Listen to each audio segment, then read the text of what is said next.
Welcome to the last of this year's quarter-finals of the Challenge Cup. We're at the Gal Farm Stadium in Huddersfield to see the Giants take on the Broncos. 80 minutes of rugby league will decide which one of these teams joins Leeds, Wigan and Warrington in the semi-finals. Time to have a look now at the sides. Nathan Brown has one of the biggest and healthiest squads in Super League. He has, however, had to make a late change. Number 21, Aaron Murphy, coming in to replace Luke George. At fullback, Greg Eden. On the wings is Murphy and McGilvery, Leroy Cudjoe and Joe Wardle in the centres. The half-back pairing of Scott Griggs and Danny Brough, an effort present this year for Huddersfield. Up front, Earl Crabtree, Lee Gilmore and David Fayumu make up the front row. And it's a very mobile back row of Jason Chan, Michael Lawrence and the captain, Kevin Brown. And on the bench for the Giants, Luke Robinson is the hooker half-back option. Keith Mason, Lauren Patrick and Dale Ferguson will provide impact in the forwards. Coach is Nathan Brown. And for the visitors, the London Broncos, well, they've got a mix of London-born superstars in the making and Australian superstars. Craig Gower, the captain and half-back, and the notable one. Jamie O'Callaghan's on the one wing with Kieran Dixon, and Michael Robertson is the fullback. In the centres, Michael Channing and David Howell. Witt will partner Gower. And up front for the London Broncos, Kafusi, Chad Randall and Mark Bryant. Back row, Shane Rodney, Matt Cook and Chris Bailey. And on the bench for the Broncos, Tony Clubb, the England international, is beside Carl Tamada, Chris Melling and Scott Wheeldon recently joined the club from Hull KR. Rob Powell is the coach. Well, time now to throw to your commentary team with Terry O'Connor, Barry McDermott, and led today by Rod Studd. Well, thanks, Brian. On paper, Huddersfield look booked for a semi-final spot. They sit second in the Super League table. They've only lost one game at home here at the Gal Farm all year. That was against Warrington. And they take on a London side who sit second bottom in Super League with just Widnes below them. And they haven't won against Super League opposition away from home in 14 months. It's been a long time between away drinks for the London Broncos, but they battled very hard to knock out Batley in the last round at Mount Pleasant. That was a real dogged battle through to this stage, and they harbour hopes, Rob Powell and co, of reaching the Challenge Cup final for the first time in what would be 13 years. 99 when they were last there. That was the year you were there, Barry, taking them on, the London Broncos, for the Leeds Rhinos. Can they possibly spring an upset here? Well, it's going to be very difficult for them. Huddersfield Giants gone for a very mobile pack. Brian Carney already identifying Lee Gilmore for only the 5th time this season playing at prop. Michael Lawrence, who will play wing or centre, but today playing in the second row. I watched both teams warm up, and the Huddersfield Giants seem to be practicing goal line defence, trying not to let their opposition score. So I think they expect the London Broncos to get up to their try line, but making sure that try line isn't breached is a focus for the Giants today. But looking at them when they played last week, they were absolutely exceptional when they played against Bradford. They scored 3 tries in the opening 8 minutes, but they're playing against a different prospect in Huddersfield Giants. You've talked about the athleticism that they have in the forwards. If you need to control the goal forward from Huddersfield, if you've got to get anywhere near them, Danny Brough, Brown and Robinson, when he takes to the field, they've got 3 key individuals there that could cause you an awful lot of problems if the team is going forward. Well, James Child is our referee today, and Huddersfield are going to kick us off, running from right to left. London in the sky blue are going to have first use of the football, and that is a ball that gets caught on the breeze, and well, a desperate dive in the end by Craig Gower, who finally got hold of the football. For a minute it looked so Huddersfield were going to regather, and we've got a couple of players down in back play as well early on in the piece. So all happening in the first few seconds, and James Child brings a halt to proceedings, and rightly so as well, after that collision over on the far side. I think it's Jermaine McGilvery down on the deck. It's his 50th appearance for the Giants. Both players look like they might have clashed knees. Matt Cook, is that the other player? It's a very windy, breezy Sunday afternoon, and when the ball went up for the kickoff, obviously both sets of players in the vicinity jumped high, and I think it's more of a bang than a twist. Well, just 17 seconds gone, we get our first stoppage of the game, and the two sides did meet back early on in the season. 30 points to 16. Huddersfield won down in London, but it was a tough game. Ooh. And this is started with a tough incident, Terry. Well, Jermaine McGilvery just loses his footing and he just slides. You can see just straight under Matt Cook, who wasn't expecting that. He was looking at where the ball had gone. It had gone over his shoulder. So he was relaxed. And there's the physio saying you've got to change over. Well, Tony Clubb might be the man to come on here. Well, that's already disappointing, isn't it, for Rob Powell? The start of the game. Yeah, he'd have had a set strategy he wanted to put in place. Maybe. Again, McGilvray up. Purely accidental, that. McGilvray okay, Cook not so good. Time back on. Now he's lost Matt Cook within 17 seconds of the game starting. I was talking to Rob Powell earlier today, and he did pick an extra forward on the bench purposely today with Club Tomato and Wheeldon forwards on the bench and Melling a bit of a utility player on the bench, and well, as it happens, it's worked out for him. Well, Rod, they need some big minutes from Kafusi today. He's the person who puts his hand up to take the first carry, followed by Mark Bryan. You can see Chad Randall in at dummy half. We all talk about Gower and Witt, what they do with the ball, and that's the confidence that Witt has got just to slip that pass. Well, in and amongst the hullabaloo, they've miscounted there, London, really, because there was no way they should have been turning the ball over just a metre or so inside the Huddersfield half.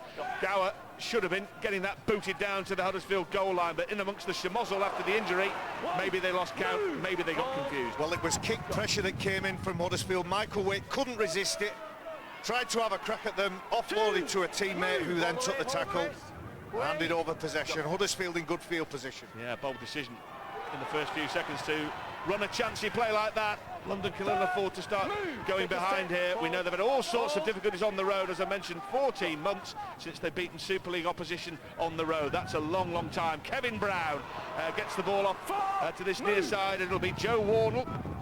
Sign from Bradford Bulls, Huddersfield Giants making quite a splash over here. This is Michael Lawrence. We talked about his versatility earlier. Now playing in the second row, made his name as a centre. Initially, well, that's a pass that really was too far in front of Aaron Murphy. Murphy only playing in the absence of Luke George, the top try scorer, who's unwell. It could have been a try if Fayumu had put that on the money. Well, that wasn't the best pass by Fayumu, but just looking at the short side, and you see the difference in the two last tackle options. Huddersfield in good field position, decide to have a go, hand the ball over 5 metres away from their opposition's try line, and London Broncos do it, and it was just over the halfway line. Well, Warrington have won there, as you see, 32-22 in the south of France, and that gets them through to the semi-finals. And this is the draw. Leeds play Wigan in a repeat of last year's final, and Warrington sit and wait to find the outcome of this game before they know their opponent. So it'll be Warrington versus Huddersfield or London, and Wigan Warriors will play the Leeds Rhinos. Well, it's the second time now that London haven't failed to get to their kick, and the mistake was made from David Howell, trying to run onto the pass, trying to change the direction of where he was running onto the ball from Craig Gower, but they can't afford to keep giving up cheap field position like that. Well, David Howell called into the team today. Dan Sarginson is one of the bright young things in London, dropped after his performance against Bradford Bulls last weekend, when Michael Platt ran round him, over him, on top of him, and scored 4 tries, and Rob Powell taking the decision to fire off Sarginson out of the squad and bring in the experienced David Howell. It's one of those, if they win the game, he'll be right. If they lose it, people might question why he hasn't got the flamboyant skills of Sarginson out on the paddock. Well, Dan Sarginson's a fantastic player. He's very young and very early on in his development. Well, Brough gets the ball away, and they're testing on the far side with Leroy Cudjoe. The Giants knocking on the London Broncos' door already. Danny Brough showing it going, and then squirming away from Rodney and almost getting the ball away. Does get it away. Fayumu now, and David Fayumu keen to offload to Kevin Brown. The skills of Brown on show once more, and an offload which is forward. Joe Wardle, and this time Aaron Murphy does get the ball down, but Wardle's offload clearly went forward. Well, looking again to set Aaron Murphy free. There's that miracle ball from Joe Wardle, but there's some worrying signs from the London Broncos side. Rob Powell won't be happy. The Huddersfield players, every time they get in the ball, they're landing on the front, they're poking the nose through, and the London players cannot get back to the 10 yards where the referee is, James Child. They need to make sure they have more control over the speed of which this Huddersfield side are playing the ball. Yeah, they've had to rely already, London, on Huddersfield execution not being spot on. They could have scored twice already, as Fayumu and Wardle both produced passes that just weren't quite on the money. Because they're in good field position, they're attacking the part of where this London side are defending. They've got to get to the kick. They must control the game plan. If Rob Powell knows that they need to get into this game and have any chance of winning and staying with Huddersfield, they've got to make sure that they turn the ball over on their terms. Didn't lose Matt Cook, remember, inside the first 20 seconds of the game. Now, if they can't patch him up, they're going to be an interchange short as well. That's a factor. Oh, this could be a factor as well, as the rampaging Jermaine McGilvery goes romping down that far touchline. That's the Huddersfield right. They do so much of their work down the left, but we know over the past season and a half how deadly McGilvery could be. And I think Dixon might be down over on the far side this time. Well, Tess talked about London getting through to the kick.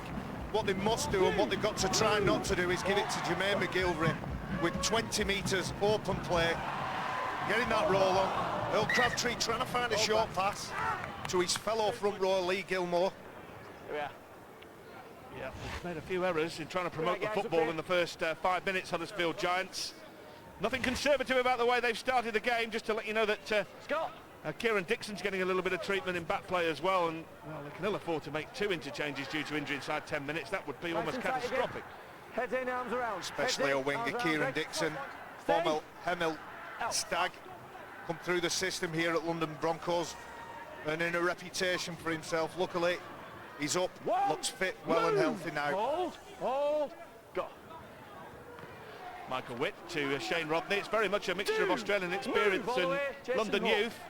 Rodney filling the former of those criteria. So does Craig Gower, who offloads very neatly. Now can they get it wide to the flyer? Dixon is waiting outside. Howell finds Dixon, and Kieran Dixon has scored the first try of this Challenge Cup tie. That's what Kieran Dixon can do. He's already scored twice in the Challenge Cup this year. He's the man they're calling the new Jason Robinson down in London. Rob Powell knows what he can do, and he's just showed the watching audience. Well, that was a wonderful shift by the Broncos from right to left. Simple dummy runners going behind the man, front door and back door options. A beautiful handoff from David Howell, and Kieran Dixon does a really good job, really patient, keeps his shape, hugs the touchline. The big see you later from Harold releases Dixon. Brilliant start for the Broncos. Everything seems to be against them on and off the pitch, and it's them that come up with the first try. Terrific try by Dixon, made by David Howell. We were just talking, weren't we, about Rob Powell's decision to drop Sargentson and pick Howell. Howell, 6'3", big muscular centre, just threw his man off like he was swatting a fly, and that made the overlap. Just a run-in for Kieran Dixon. Now, Michael Witt with this military-style kick, and screws it the wrong side of the upright. But 4-0 to the Broncos. Boy, they'll settle for that. They've been under the cosh for the first opening 8 or 9 minutes. Now they're on the scoreboard. You've got to give a lot of credit here to Craig Gower, who goes straight at the line, and then look at the outside. It's Danny Brough who's looking at Chris Mellin, and David Howell has a 2-on-1 for Dixon to score the try. Mellin and Gower very influential in the build-up to that play. Well, there's people like Kieran Dixon that London really need to keep hold of. He's got a couple of years on this contract, but he could develop into a genuine superstar down in the nation's capital. That's brilliantly reclaimed. The high-hanging kick-off, and Huddersfield have got the football back via the lanky figure of Michael Lawrence. Now Earl Crabtree. He likes to take it up. Look at that. Superb hands from Michael Lawrence under pressure.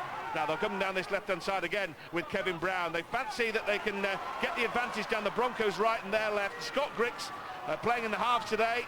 So much of last season at full-back. Good handler of the football.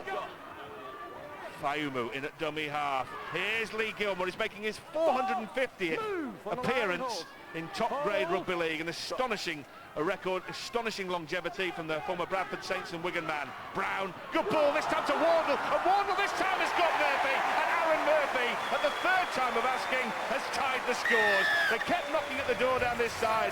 Now they've got the answer they want. It's Aaron Murphy who's levelled the match. Well, you just have to look at Danny Brough. It's easy saying that we've got to close him down, but the width and the execution of the pass from Danny Brough, it just gets outside of the Huddersfield players, and you can see that Kevin Brown, when again a standoff goes at the line, it's the people who are looking at him. What's he going to do? Is he going to take us on, or is he going to pass this ball? And again, getting Joe Wardle into space, who supplies the pass to Aaron Murphy to go in for the opening try for the Giants.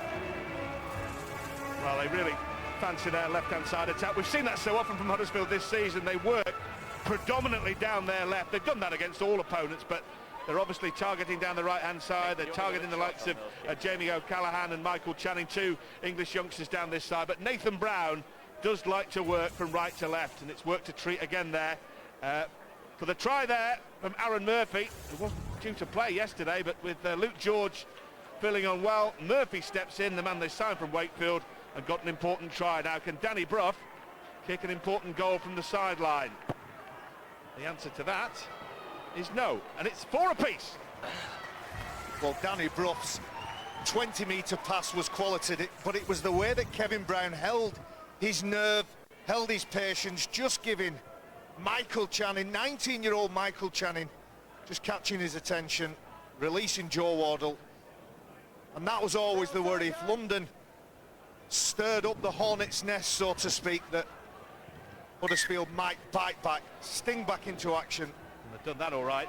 London Broncos have not done too bad at scoring points. It's shipping them in that's caused the problem.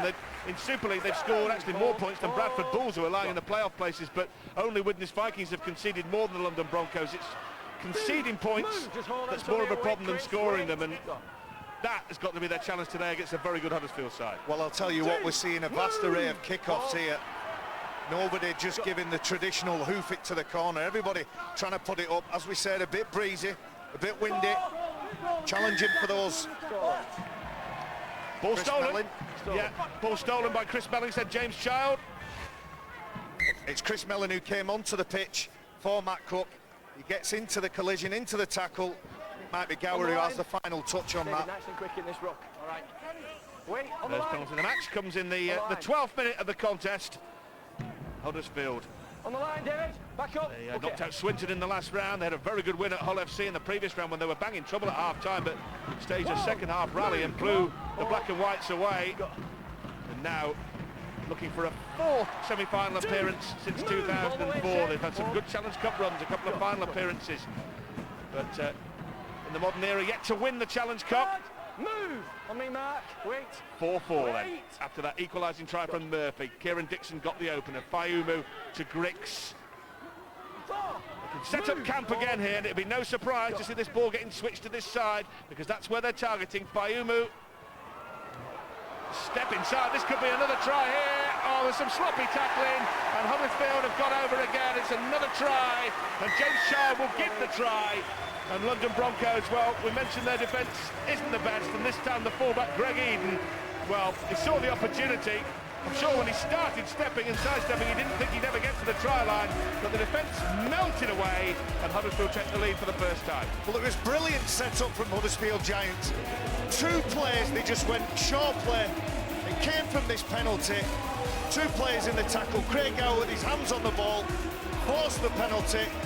2 little chips away. Fayumu pops out. A nice little show and go. Beautiful. Shane Rodney was who bought the dummy, and Greg Eden, who's been a sensation this year, bought from the Castleford Tigers, gets his first try of the afternoon. There should be no bother this time for Danny Brough.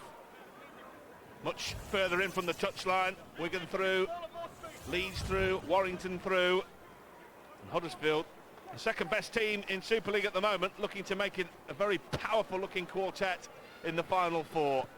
And Brough adds 2 to Eden's 4, and Huddersfield lead 10-4, having gone down 4-0 early after that early strike by Kieran Dixon. Well, everyone's talking about Greg Eden, but Greg Eden, he gets caught in 2 minds, because Kevin Brown is too deep, and what you need off a young player like with the skill levels that he's got, you've got to look up and play what's in front of you. He looked up, saw the big Mark Bryant had slid too far, steps off his left and goes in for a brilliant try. It was a good spot and a good bit of business by Nathan Brown. Oh, that's kicked out on the full surely, and that's going to be a penalty in the halfway line. Let's go back to Greg Eden. Yeah, only played about 3 games for Castleford last year. Huddersfield took him on, gave him a 2-year contract. And if you believe Nathan Brown, he's the next Billy Slater. He's amazing. He's got absolutely everything. He's brave, he's got balance, he's got footwork, he's got a lot of vision from the back. But just look at London here now. They've not got to the kick on 2 occasions. They've given a penalty away. They've now kicked out on the full. They're putting themselves under pressure in the opening 14 minutes. And just going back to Greg Eden, we were at a supporters evening down the road at Slowett a month or so ago, and the Huddersfield players all saying that he's like Billy Slater because he's got mistakes in him, but you've got to forgive him this mistakes, or those mistakes, because you know that there's some brilliance going to come off that lack of fear. And that'll be another penalty. Too high, says James Child. Chris Bailey, brother of the former Wigan star Phil Bailey, who's now working on the London Broncos coaching staff, alongside Rob Powell. Not interested in going for 2 points. It would have been almost a gimme for Danny Brough from bang in front 20 metres out, but they don't want 2. They want 4. Well, it's just or about possibly 6. Sorry, Rod, it's just about keeping the pressure on, isn't it? The taker one in on the right side. They've got good shape and good depth on this left. Brough. Scott Griggs just held the pass back just a little fraction there. Eden comes into the line. It's knocked down, and it'll be a knock-on as well. It went forward to Jason Child. Well, it's a good job that Jamie O'Callaghan gets his hand to this. Otherwise, it would have been a certain try. I think it was Michael Witt who comes in. He takes the wrong option. He spins around because he's lost where the ball's going. And Jamie O'Callaghan comes in to save the day. There's 2 players outside Greg Eden then. There's a certain try for either one of those. Well, another set, starting just 10 metres out here for the Huddersfield Giants. Lost at this stage last year in the 2011 quarter-finals, unexpectedly lost at Castleford, looking to make no mistake this time around as Gilmore comes charging into the ball to set them up right in front. 5 tackles left in the bank. They'll fancy this. They can put a move on here, that's for sure. And Griggs finds Brown, and Brown gets the ball away to Wardle, and Wardle is manhandled to the ground a couple of metres short. Fayumu coming in to start the game. Robinson on the bench, and that is knocked on by Lee Gilmore. Hurt himself, Lee Gilmore, then. They are brave catches near the line. Walloped by 2 players as soon as he catches it. Bryant being the one who gets him up top, but they like the right edge of of London Broncos to the Huddersfield Giants. Oh, it's his finger. Whenever you see a player looking away, Rod, and he's got his hand in the opposite direction, it means something's being put back in place. Well, I started looking away as well, Barry, just as a precaution. It's his 450th game, as we said. He made his debut way back in 1997. Paris versus Wigan. Lee Gilmore playing for Wigan back in those days. Been at Bradford and St Helens. Been in 7 cup finals. He's looking to play in a cup final, Challenge Cup final, for 4 different clubs. That's some feat. Well, it comes down to your preparation, dedication, what he's had to sacrifice within his life, and obviously, when you've spent that amount of years in the game, you've done something right. Yep. 34 now. Look at Steve Menzies. Lee Gilmore might have another 4 or 5 years in him yet. We're back at Huddersfield at the Galfowl Stadium on Friday night. It's the second team, Huddersfield Giants, against the top of the lot, Wigan Warriors. And the winners will be top of the pile come Friday night at around about 9:30. And then it's Super League Monday. And it's the launch of that with a grand final replay, a mouth-watering prospect between the Leeds Rhinos against St Helens. And that will also be broadcast in stunning 3D as well. That's it forward from my position, and more importantly from James Child's position as well, and Chad Randall. Well, Chad Randall had to turn round to catch that ball. It was behind him from Shane Rodney and then passed it forward. American football style. Yeah, they've been all right, that for the London Monarchs as they were a few years back in NFL Europe, but not for the London Broncos. We played 17 minutes. Let's get down to Brian Carney. Yeah, Rod, I think Michael Channing on the right edge here for the London Broncos is going to be in for a very, very busy afternoon as we see the Giants shift the ball that direction now. He's been at fault for a couple of tries. It's an extremely difficult position to defend in the centre. Huddersfield have seen something they like, and they're going to keep going at him today. A lot of pressure on Shane Rodney on his inside, and Jamie O'Callaghan on his outside. Keep an eye on that. Thanks, Brian. Yeah, Michael Channing is one of the local youngsters. He's played for the academy at London Irish Rugby Union as well, Harlequins Rugby Union as well. That's where the Broncos picked him up from, but this is going to be a tough learning prospect against a very, very good Huddersfield side, particularly down this left-hand flank. They've muscled up there, the Broncos, and they knock Aaron Murphy down. Michael Lawrence looking for one of the playmakers, of which they have got plenty, and one of them is Scott Griggs, who puts the ball right in on the goal line. That's a wonderful kick, caught from in the field of play by David Howell, and had the presence of mind to get himself out of in goal to save the dropout. Well, he needed to, didn't he? He knew that he'd jumped from the field of play. He landed in goal, so he had to get up straight back into the field of play. Otherwise, it would have been a dropout from under the sticks.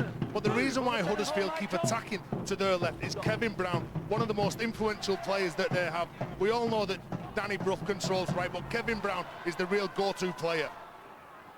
Yeah, they've got Kevin Brown, Danny Brough, as you said, and we know that Scott Griggs can pull the strings as well, so they've got a lot of options in midfield there, Terry, haven't they, to bamboozle the defence with any one of options. Well, now with Luke Robinson on in the middle of the park as well, he controls the middle of the park, and Greg Eden switching round the back as well. Well, London Broncos do get to the end of a set, and that will be a decent result at the end of it as Gower prodded one through. We've seen them knock on, throw forward passes, kick out on the full from a penalty, but they've got that set right and they've got the chase right as well. It's taken them 19.5 minutes to, I reckon, please and make their coach happy. Rob Powell will be thinking, right now, that's how we do it. Let's try and get a dozen or so of them together. Coaches will measure, don't they, what happens at the end of sets and whether the set is finished in an adequate manner or a good manner, and at the moment the London Broncos will be running very low on the percentage on that. That will help. Back up. Hold. They don't need to panic. They need to play with an element of composure, which is difficult, bearing in mind the schedule of wins and more losses than... Oh, charge no, down here. down. Yeah, charge down. It's Melling will pick this one up. Oh, he can just handle the football. And in all the juggling, Griggs got back to knock him down. Had Melling handled that cleanly, I'm sure he would have scored. But they may still score on that left-hand side if Gower can get it out. Craig Gower. And he can't get over the try line. The veteran, the former Australian international, and maybe the attackers lost its impetus perhaps. Melling just couldn't quite handle it. Here's Rodney, and Shane Rodney is muscled down by two Huddersfield Giants, Lawrence and Kevin Brown. Michael Witt is in at dummy half this time. Well, this time obstruction is called. Yeah, you're right, Barry, and that is a disappointing end to a very promising break by the London Broncos. Well, that's a shame. Kafusi just can't make himself invisible. The ball ends up being passed to the player behind, Chris Bailey. But that was good work, good kick pressure coming from the Broncos. They finally managed to get a decent set in, finally managed to get some territory, put some pressure on the kicker, the Huddersfield kicker, and got some rewards. That will encourage them. Get the feeling though, Barry, they're going to have to take almost all of the opportunities that come their way. Huddersfield are going to create more opportunities than London, so the Broncos need to have a higher percentage of converting those, you feel? Absolutely, they've got a fantastic defence, the Huddersfield Giants. You sound like a broken record, don't you, when you're watching London? And no, it's only 21 minutes, but all that we seem to have talked about is the mistakes that they're making with the ball. They're not turning it over on their terms. That's what's hurting them at the minute. They don't have records anymore, Terry. Even CDs are almost obsolete now. It's downloads. You're older than Lee Gilmore. Move! On me, Chad, wait! Griggs in possession then. Robinson at dummy half, and now Danny Brough gets his boot to the ball. It turns the Broncos around and puts a little bit of pressure on Michael Robertson. He's one of a number of players who've won a grand final, Robertson, with down under in Australia. That was with Manly, but they've got 5 or 6 of them out there. Here's Gower, former Australian international as well. Shane Rodney, who we mentioned earlier, he's another ex-Manly man as well. They've got a lot of top-class Australian talent in that team, and you just feel if they could click, there's still a chance for London Broncos to do something. Not just in this match, but looking further afield than that. Of course you can. It's the personnel. You look at the personnel, Tony Clubb taking a good charge forward. You look at the personnel and you can't imagine why they're in the dire mental and emotional state that they're in, but it's obviously games aren't won and lost on papers. It's about how you apply the system and structure that you play under, and the game plan and tactics that you apply for certain games. It's always important. That could have been nasty for Aaron Murphy. His legs seemed to buckle underneath him in the tackle. For a moment it looked pretty nasty, but he's up on his feet, the former Wakefield winger, down on this near side to us. That's the Huddersfield Giants left in this first half as Craig Gower and David Howe getting on an important tackle on the far side of the field. Rank underdogs, London Broncos, at the start of this game. Come on, Huddersfield coming into the match 22-point favourites, but as I mentioned back in February, they met down at the Stoop, and it was a pretty tough game, which Huddersfield won in the end, but it wasn't perhaps as easy as the scoreline suggests. Just 30 points to 16. Here's Robinson going himself, spotted a gap. The chip and regather has another hack at it. That could go absolutely anywhere. It stands up in goal, and the Broncos have dealt with it with O'Callaghan, but Luke Robinson, that was just inspirational stuff, innovative stuff from the England international. You can't switch off when Luke Robinson dummy half. You can see again, I think it's Mark Bryant. He just took a step too far. Luke Robinson spotted that and went for it, and that was probably London's best defensive set. They've restricted him to 33 metres, but look at what Luke Robinson does. He plays, he just looks up, nobody there in front of him, and he scoots from dummy half, causing them all signs of problems. And there was only one marker set, says. The other one was having an argument with Keith Mason, who's just come onto the pitch. Strong carry, very aggressive. Give him a push and a shove on the floor, and that's what the argument was about. And Luke Robinson sniffed it, and away he went. Luke Robinson, good to see him playing well again in that horrible injury at the back end of 2010 when he dislocated his elbow. I think I'm right in saying he actually got married with the arm in a sling. Here's Crabtree, the rampaging runner, Earl Crabtree. Always one of the most popular sights at the Gulf Farm when Crabtree starts to get the full roll on like a runaway truck towards the opposition try line, and he's shaping up that he fancies another little run here. Big Earl with Robinson at acting half-back here. Crabtree fancies it, it goes the other way, this time to Griggs and Brough. And Brough will look to offload to Eden, who's coming to the line. McGilvery slips, not for the first time this afternoon. David Howell has put Greg Eden almost clean into row B of the stand. But play on is the call as McGilvery gets a knock and seems to be feeling his head on the far side. Robinson again. A couple of tackles left in this sequence as Danny Brough gets his hands on the ball. They're examining the defence. Keith Mason is wrapped up and turned over. So last tackle in this set for the Giants. Could go to any one of their playmakers. Outside of the left boot from Danny Brough. Up goes Dixon, and well taken too by the youngster. And he does well to keep hold of it as the ball was trying to be ripped free from him. He's done well there because Cudjoe was trying to pick his pocket. Dixon's done well. Tremendous take from Dixon. And Huddersfield going from left to right and really shifting the defensive line of the London side, but that was a brilliant kick. He needed to catch that, needed to deal with it. 2 or 3 players in attendance from the Giants, and they now back that up with a bit of indiscipline at the play of the ball. Earl Crabtree, after that massive charge, just has his hands on top of the player that's trying to play the ball. It's Scott Wheeldon from Hull KR. On his foot, wait. Well, you've been out there, Barry and Terry, and you know when you get to this stage of the game, the whistle being blown for a penalty in your favour is music to your ears, perhaps being played on a record, Terry. 10-4 to Huddersfield. But that is what they wanted, didn't they? They could do with that. It's got them in the opposition's half, and it's got them a little bit of a chance to get a breather. Look where they are now. You take the ball. When you've got the ball, it's on your terms. When you've got to defend, as they look to shift it to their left side, you've got to defend your line, and it's very, very hard. Howell wrapped up by Danny Brough that time as they move it to Michael Witt, and Witt's got Rodney on the inside ball, just dropping it off to the big Australian second rower. They're right in front of the Huddersfield post. They're about 10 metres out. They've got a couple of tackles left to use here, and that's one of them pretty much wasted. So what can Craig Gower do for the Broncos? If he gets his hands on the ball, he has. Goes to the air and goes towards Dixon. Who knocked that on? Who knocked that on? Is that a try? Did it come off the wing of McGilvery? And as Dixon bagged his second try of the match in opportunist fashion. I think this is a try. Is he onside? Yes, he is. I can't see anything wrong with it at all. He's onside. Tess. The first person who touches this ball is Jermaine McGilvery. Both of the players are going up for it. You can see that Kieran Dixon has not touched the ball.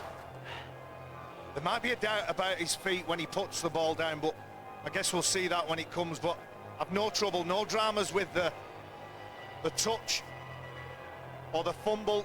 That's McGilvery's fumble, who was struggling a minute or two ago. Let's not forget that. Richard Silver with the video ref, just incidentally. It doesn't come anywhere near Kieran Dixon here. You can see that they're both challenging for the ball.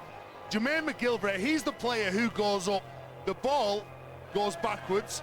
Kieran Dixon's alert to where the ball's going. You can see him watching that ball. Does he keep his feet in the field of play? I think he does.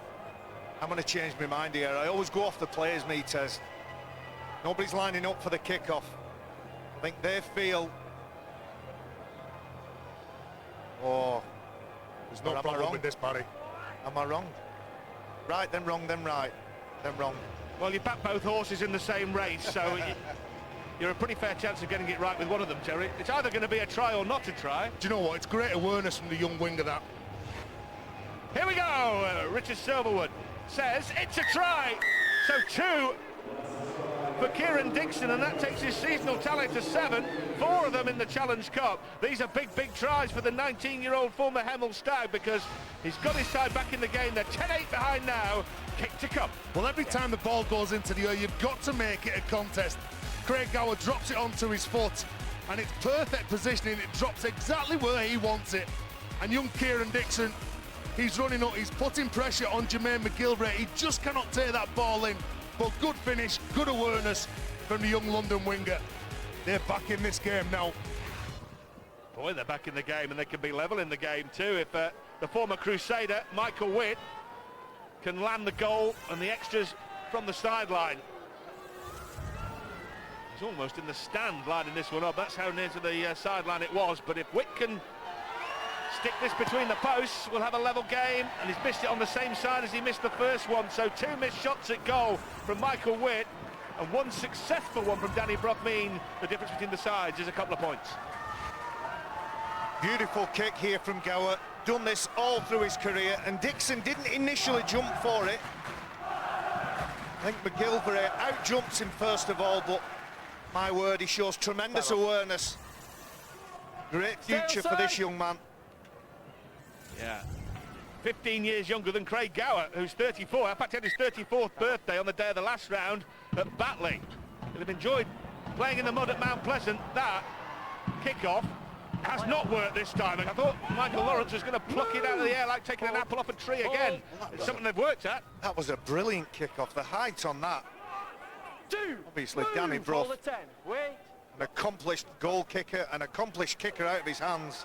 Yeah, you mentioned earlier, Barry, didn't you, that we're seeing a lot of variety in kick-offs. So often it's the common or garden, bang it up to the opposition's goal line, but they're quite happy to gamble not getting possession on the basis that they've got a fair chance that Michael Lawrence will pluck it out of the air and get them back in business. It didn't work this time, and that's knocked on by London. That's a good set, a good tackle that. Danny Brough, I think, forced the mistake.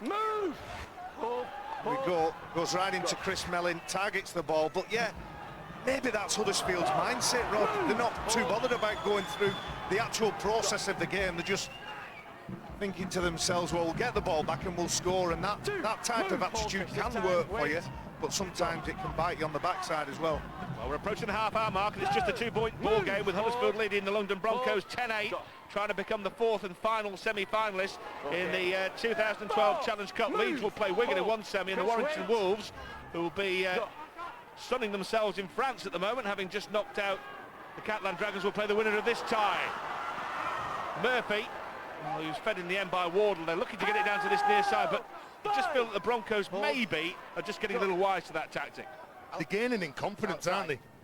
They were under an awful lot of pressure from their mistakes early on, but they seem to be getting the ball. They're playing up the other end of the park. That's a good shot from Danny Brough. I tell you what, Kevin Brown's having a big influence on this game. It was a fabulous ball.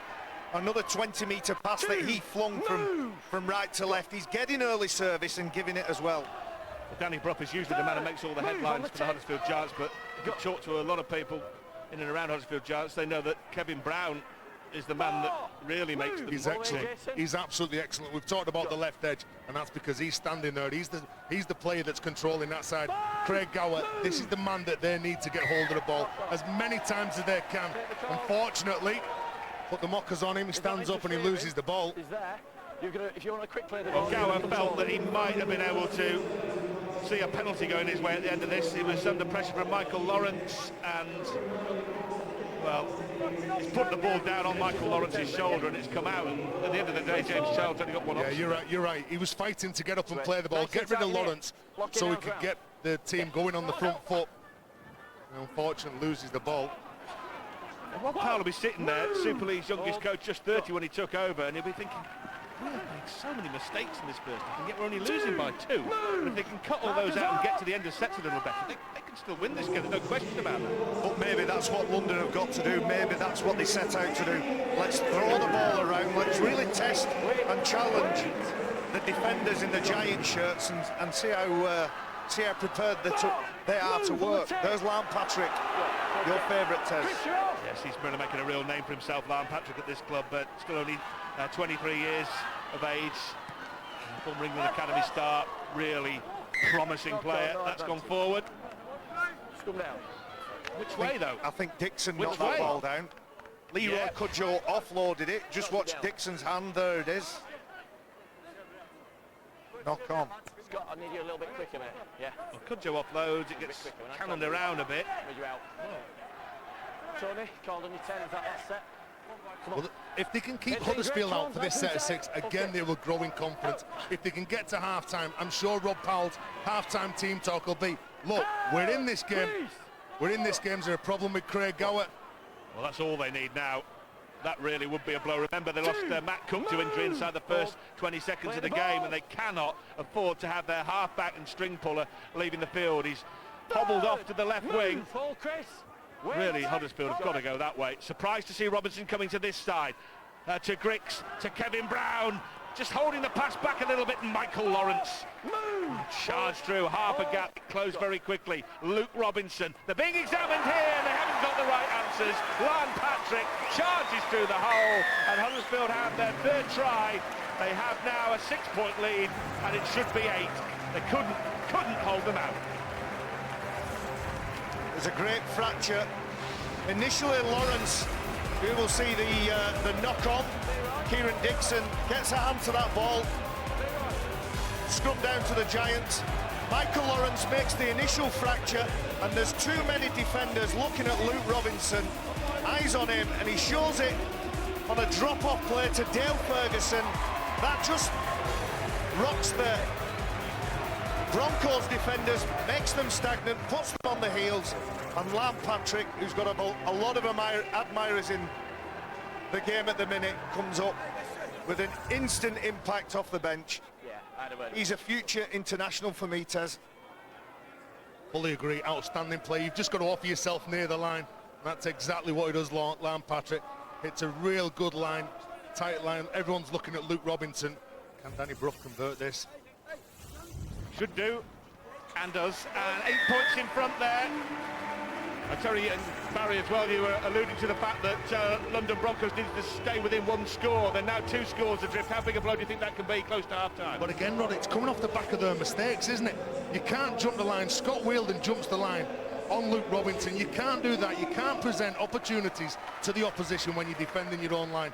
And Lan Patrick just went through a gaping hole to score an easy try. And just takes it out now to 16 points to 8. Half a dozen minutes to go before half-time here for the Broncos to either get back into it or Huddersfield to really pull away. 8 points between them at the moment. Fancy the Giants to go on with it, but they haven't been able to quite shake the London Broncos off here. Remember, London Broncos, just 2 wins all season in the Super League and haven't won away against Super League opposition for 14 months. So Huddersfield big favourites. It's a different competition, though. They know that they're not going to go on and win the grand final. They're in the quarterfinals of the Challenge Cup. They've got to give it everything. And if you look through the team, you'd already said before, lads, they've got 5 lads with NRL grand final experience. So those players need to stand up and lead by example.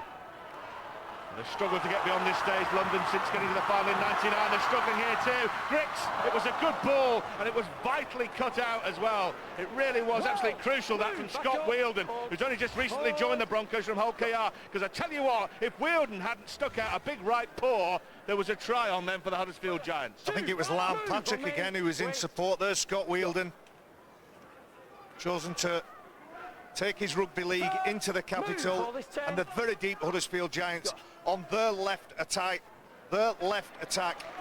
Kevin Brown was 20 metres away and probably a good 12 metres back in depth as well.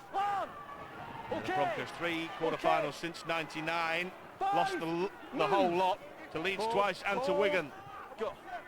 Was Randall taking the ball forward. This is the last tackle. Gower has gone for the aerial bombardment, and it's an awkward one, brilliantly taken by Greg Eden.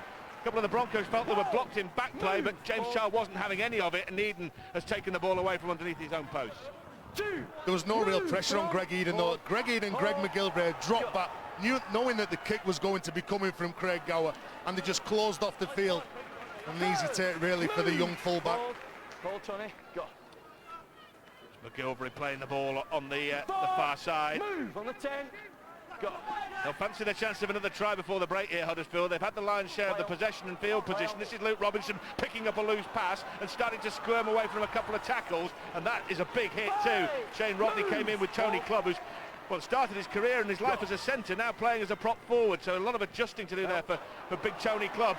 Brough tries to chip ahead, and it's mopped up at the back by the former Manly Sea Eagle, Michael Robertson. Back up, come on. Well, it's a good job Michael Robertson was there. Again, they seem to be hunting in attack. They're also hunting in defence. Huddersfield Giants. Move. London Broncos finding it difficult to get back behind the ball to bring it forward. Some of the big men here need to put their hand up. Craig Gower again trying to organise. Hold line. That's Shane Rodney. He played a couple of big grand finals for Manly. It's almost the Manly Broncos here this season, or the ex-Manly Broncos. Go. That's Wielden again. We saw him making that important interjection at the other end of the field. Half a gap that Lawrence closes down, and he had to as well because the Broncos were threatening to squirm their way through once more. High bomb again. This time it looked like it's knocked on by London, and well, that'll be the knock-on. They won't bother playing any kind of advantage because none existed, and that'll be the turnover. On that mark. Yeah, not much of a result coming from that kick.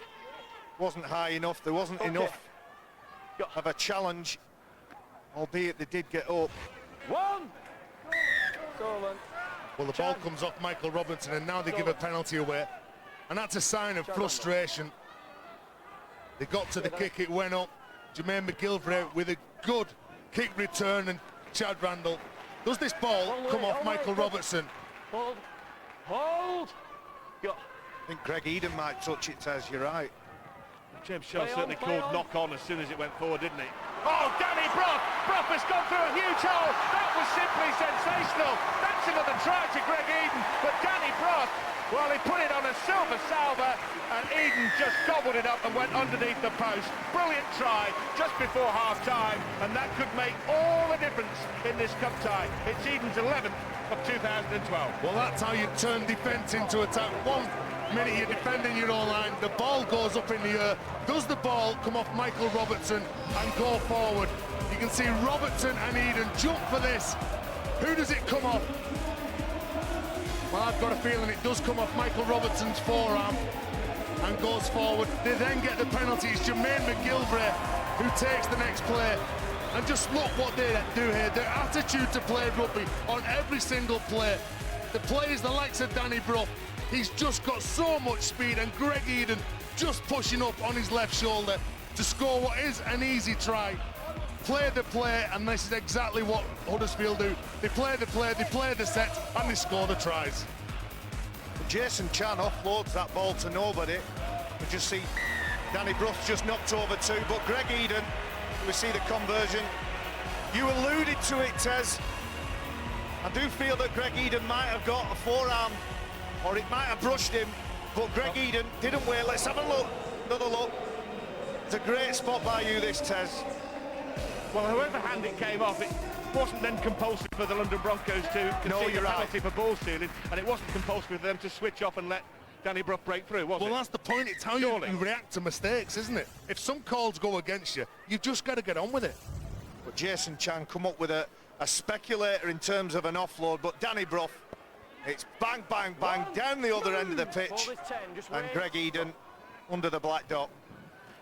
And that could be just about all she wrote for the first half here at the Gulf Farm Stadium, because we're inside the final 10 seconds, and 2 blows by the Huddersfield Giants, and the big favourites just before half-time in the final few minutes of this first stanza could be absolutely crucial in the outcome of this contest, because before those 2 tries there was just a couple of points between the 2 sides, but when Danny Brough broke through there to find Greg Eden, it really has opened up something of a gap between the sides.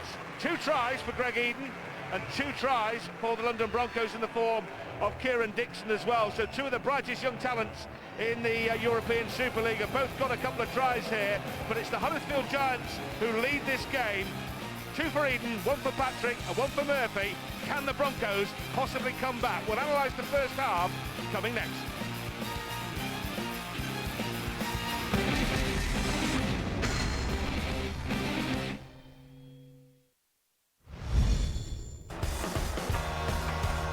Sky Sports 3 HD. And here in the Challenge Cup quarter-final, a place in the semis against Warrington awaits the winner. Huddersfield at the moment 22 points to 8. Greg Eden 2 tries, adding to his 9 so far in the season, 11 in total, and I'm sure a happy Nathan Brown. Well, he saw his side play really at will at the London defensive line, well able to attack around the ruck as well, and getting great results from it. Rob Powell's side, well, they were first on the scoreboard, and he's got to realise, and his men have got to realise that this next 40 minutes is their best chance of rescuing their season so far. The league, you would say, for them is gone. The cup, plenty of opportunities. Barry, first on the scoreboard. They're behind though at half-time. Yeah, young Kieran Dixon, the former Hemel Stag, it was, who got on the end of some good work. Michael Robertson, a lovely pass to free up David Howell. A simple 2v1, and young Dixon getting over for the first of his 2 tries. Then Huddersfield came back, and for me the most important man in a Huddersfield shirt is Kevin Brown, who supplies that. Wardle to Aaron Murphy, getting Huddersfield Giants first points. Greg Eden, a fabulous player, a show and go, gets the ball down, does well to keep his composure and not lose grasp and grip of that ball. Dixon for his second, doesn't initially jump with Jermaine McGilvray. The ball bounces and he's first to get downward pressure, getting his second. And here's a player who I do like watching, Lam Patrick, hard and strong. Michael Lawrence making the initial burst. And here's where the little bit of controversy was. Was it touched by Greg Eden, or was it touched by Michael Robertson? Definitely the first to react with the Huddersfield players. Jason Chan from the tap, a loose offload, and Danny Brough, what about that? Conversion, transition, fabulous. Well, that's the quality of the Huddersfield side. 22 points to 8. They're deservedly in front. London, I think, are lucky not to be more behind. They stuck in this game for long periods. A lot of drop ball from the Huddersfield Giants. They attacked the right-hand edge of the London side at will at the start of the game. Got some results. Changed their tactics a little towards the end of the game. Started going in behind the ruck with quick players like Luke Robinson when he came on the field, and Danny Brough. A lot more tries, I think, left in this Huddersfield side. London, they do need to get their act together. 40 minutes left for them in the Challenge Cup this season. Time now for a short break. Full second half coming back soon.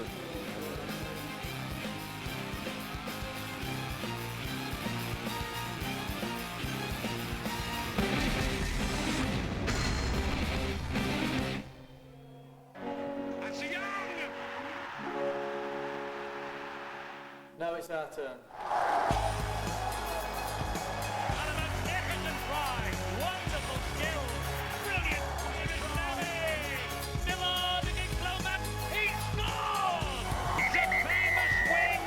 Super League Monday, live on Sky Sports.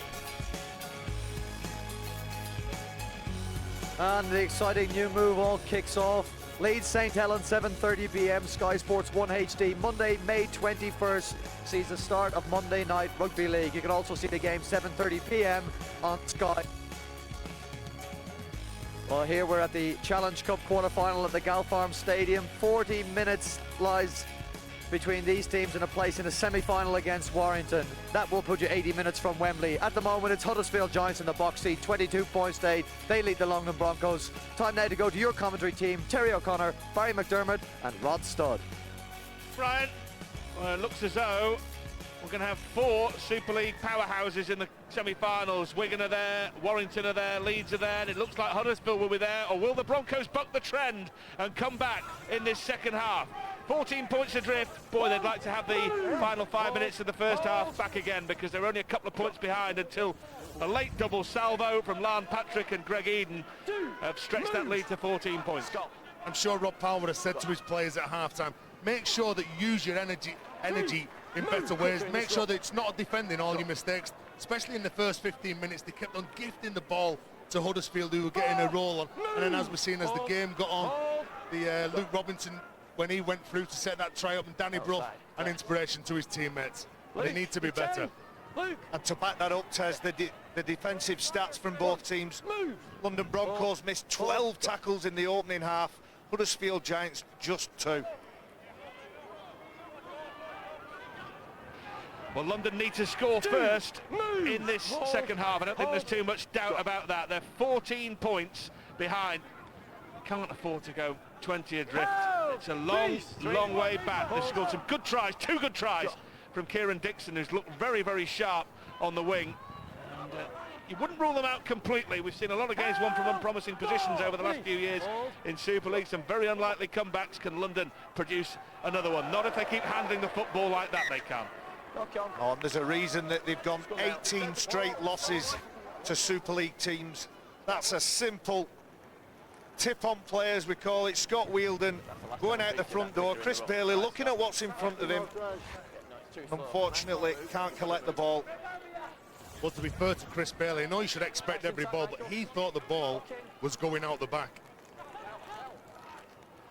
They haven't won at Huddersfield since 2003, the London Broncos. The Huddersfield Giants won the last 8 straight home matches against London, looking to make it 9. Joe Wardle, another good spot by Nathan Brown, picked him up from the Bradford Bulls, where he wasn't getting much of a run. He's turned him into a first-grade centre. He's done a lot of that, Nathan Brown. He's got a very good eye for young English talent around the league. And they do a good job of developing their own as well. Joe Wardle, incidentally, he's almost a carbon copy of Lee Gilmore, who's on the pitch for Huddersfield Giants. Likes to play really hard and strong and runs good lines. That ball prodded through again by Kevin Brown, and it could be enough to force a goal line dropout. Jamie O'Callaghan is not Harry Houdini, and it's a dropout underneath the sticks. Well, they're just prepared to work hard, this Huddersfield side. They stick it into the corner, the chase from Huddersfield, and the energy that they show and the willingness to work for each other defensively. They keep rolling forward with the ball. They get some decent play of the balls. And then the kicking game's so easy for the likes of Griggs and Brough and Kevin Brown. They're kicking under no real pressure. Broncos just can't seem to get into the swing of it. But Jamie O'Callaghan is hurt. That's not just a diplomatic injury to delay the dropout. They've gone short with it. Have they got the ball back? No, they haven't. They've gambled. They've put all their money on black. It's come up red. That's come loose again. But it will be regathered by the Giants. It will be regathered by 2-try Greg Eden. They took a chance here, London. You can't blame them for that. Didn't quite come off. They're expensive gambles, that, when you give that much field position away. And isn't that indicative of the game? A loose offload goes on the floor, and Greg Eden, he's the first one to get on it for the Giants instead of a Broncos player. Kevin Brown has gone through the gap. Kevin Brown to the line and knocked down inches short. Robertson made an important stop with a little bit of a help from Wheeldon as well. They slipped the ball inside. That is forward. Liam Patrick thinks he's bagged a brace. He hasn't. The ball was forward. The sleight of hand deceived the London Broncos, but not the referee, James Child. Well, it was how they scored the first try, Liam Patrick. And you see the position of Luke Robinson's hands. He's actually threading the needle through 2 players. You're looking perplexed, Terry. I'm just looking at the way Tony Clubb's defending there. He gets up and he's facing the touchline. You can't do that. You've got to make sure that you keep your shoulders square. Bit of now you see it, now you don't. Handling of the football from Luke Robinson, but it was forward. There is Tony Clubb. Going to get used to playing in the prop forward position now, but it's a very different job playing prop and playing centre, isn't it? Let's be honest. It is, and when someone like Luke Robinson gets out from dummy half, he's trying to drag you out the line. He's trying to put you in the position that you don't want to be as a big man, but you've still got to make sure that you keep square and you don't face in and lose your hips. But I genuinely think that's the sign of the modern day player. He can play in a number of positions. Tony Clubb, obviously wearing 13. The modern day 13 is an extra prop, an extra forward, an extra runner. You see that back rowers are centres. You see that prop forwards are back rowers and centres on a day like today with Lee Gilmore.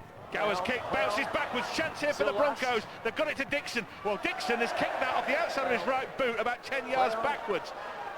Quite a skill if he can perfect it. The ball's still moving though for the Broncos. Another kick forward, and that's too easy.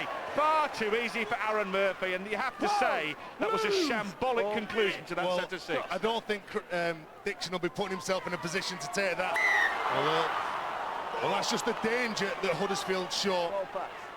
When Griggs gets the ball, goes on the short side, it's just a nice little soft hands. Well, I'm all for showing a bit of enterprise, and I'm sure Rob Powell is as well, but you can't end sets of 6 like that, can you? I mean, well, you don't. Well, Kieran Dixon isn't the man to kick, is he? Kieran Dixon isn't the man to get the ball to put in a kick that's going to put pressure down the other end of the park. Well, anyway, Huddersfield have made a blunder of their own by that forward pass. So after that mishmash at the end of their last set, London start this one 20 metres out, and David Howell is carting a three Huddersfield Giants towards the try line with him. Can they get back in business here with Gower, and Wielden goes barrelling in to three of them. Knocked them down. It was like a bowling ball hitting some skittles there as Randall says, come on, that play the ball's a bit slow to the referee, who waves play on. Well, that's an obstruction, and that is another horrendous error with ball in hand, and the number of times they've made a mistake with the ball, given a penalty away, kicked out on the full, ended sets poorly. I've lost count. Well, they did one exactly the same in the first half, didn't they? They give a penalty away when you can see that Michael Witt, he goes behind Shane Rodney. You can't do that. They're caught in two minds. They're very hesitant when they get in attack. They don't seem to know who's going to be commanding, and it just goes to show when Kieran Dixon put that kick in, there's no one really taking control of this game for London. You saw Rob Powell there. He's got enough on his plate as it is without some of your big name, big game players like Shane Rodney making mistakes and giving penalties away like that. Rob Powell in his second season now, 8 wins out of 40 Super League games, and he could really do with a big win here in the Challenge Cup, because it could ignite not only London's season here, but the whole prospect of rugby league in London could take off if they can get to a Challenge Cup final. They need that. And it's not just the result that they need a good performance to carry them through to the next Super League game, so that they can get rid of that 18 straight losses tag. That's play on. Yeah, it is play on, because it went through a pair of hands, and Huddersfield keep hold of possession. They were a little bit fortunate there, to be fair, but Eden was very alert. Johnny on the spot to collect that, and now Brough has prodded one forward, looking for the run of Kevin Brown. Brown knocks it backwards to Griggs. Will play on back to one. It's a try. Luke Robinson has scored. Robinson scores. It was pinball stuff, but Robinson was the pinball wizard at the end of it and goes over. James Child goes to Richard Silverwood, the video referee. Your first instinct is what, Terry? Well, this to me sums London up. Look at the state of that defensive line. They are absolutely shot to ribbons. They're not presenting one line, so it's so easy. Does this ball come off Kevin Brown? Does he knock on? Michael Witt goes for the ball. He can't collect it. Does Kevin Brown touch that? He doesn't touch it there. He's going to tap it back. He taps the ball back. It comes off Griggs' knee. So that's play on. You can see that they are absolutely shot to pieces. It's this touch here that he knocks this back, Barry. He knocks it back. It comes off Griggs' knee. No. Well, this is play on here, isn't it? Does Griggs pick this up cleanly? There's no problem with this. Kevin Brown doesn't touch it there, and you can see that he knows where Griggs is, so he pats it back to him. I think there's just an inference on this one here. The only thing I think he could be looking for here, does the ball come off Griggs' shin and then rebound forward and go on to Kevin Brown? I'm going to say it's a try. And if it did hit Kevin Brown after coming off Griggs, it would be an accidental offside, obviously, against Kevin Brown, wouldn't it? Yeah, that's the best angle. That was the one I thought they might be looking at. Richard Silverwood in the van. Yeah, this is a try. Well, I think we've gone beyond that now, and play on is the cry, and there's not going to be any problem here, because Luke Robinson is going to dive over the try line and ground it for a 5th try for the Huddersfield Giants. Hardly a classic. It's a try, though. I don't think it'll be winning try of the month, but what it will be doing is giving Huddersfield 4 points and probably 6, and enough to get them through to the semi-finals. Well, you know, you watch teams when things aren't going for you, can't knock the individual effort of London, but you can see Craig Gower shooting out the line, and the rest of the defensive line is not with him. They're not playing, they're not communicating as a team, and you've got to make sure that when you defend, you communicate, you talk to the man next to you, and they just don't seem to be doing that. And can Danny Brough add a further 2 points here to stretch the lead? Wouldn't mind betting he can, and he does. Luke Robinson started against Catalan Dragons last weekend when they were a bit unlucky, Huddersfield, to lose in the south of France, but came off the bench today with David Quayne, who preferred to start in the hooking role. But Nathan Brown has shuffled his pack around, and it's worked a treat, and his side now lead by a clear margin. 28-8. Well, the momentum that Huddersfield will get I feel it's coming, especially with players like Scott Griggs enjoying and being in the frame, in the picture, enjoying what they're doing. You'll start to see a good roll on now from the Giants. Well, the winners of this tie will play Warrington in the semi-finals. At the moment, it looks like being a rematch of the 2009 Challenge Cup final, which Warrington won comprehensively. Griggs looking to be expansive, looking to promote the football now, and Brown just drops that ball off very nicely to Wardle. Good hands here, Brown back in the move, Robinson again, Lou Robinson for 2 tries in 2 minutes, and Robinson rounds off a clinical move from the Huddersfield Giants. That was champagne stuff. Kevin Brown had a hand in it twice, and Robinson makes his a double on the afternoon. Again, the architect is Kevin Brown. He gets the ball, suggests to his players what he wants. Right to left shift, watch what he does with his arm. I need a drop off, I need to get rid of a couple of defenders. Gives Wardle an early ball, and gives it him back. He has 2 options, Aaron Murphy and the mercurial Lou Robinson, and chooses the inside. He's having a great day, Kevin Brown. Stays alive, stays in the picture, knows what he wants to do. Fabulous stuff. And the momentum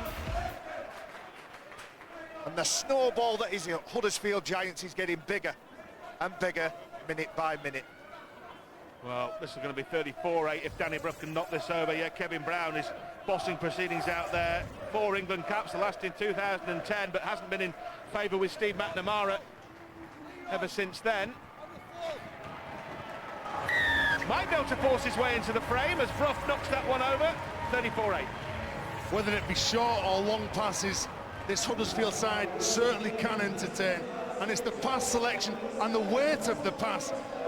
You can just see that Channing, he needed to be better there. Kevin Brown is saying that he wants someone to come inside as the foil, as the dummy runner, and Joe Underley gets his right arm free to set Kevin Brown, who then gives it on to Luke Robinson. Too easy for Huddersfield.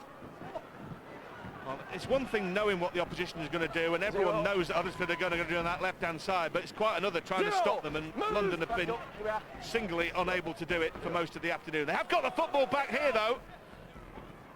It's going to need one of the biggest comebacks in the history of the Challenge Cup here. There's half an hour to go. They need to score 5 times at least.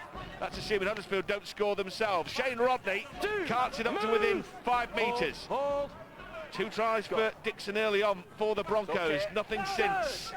Dummy run came from Wielden there, but didn't receive the football as Randall went to ground.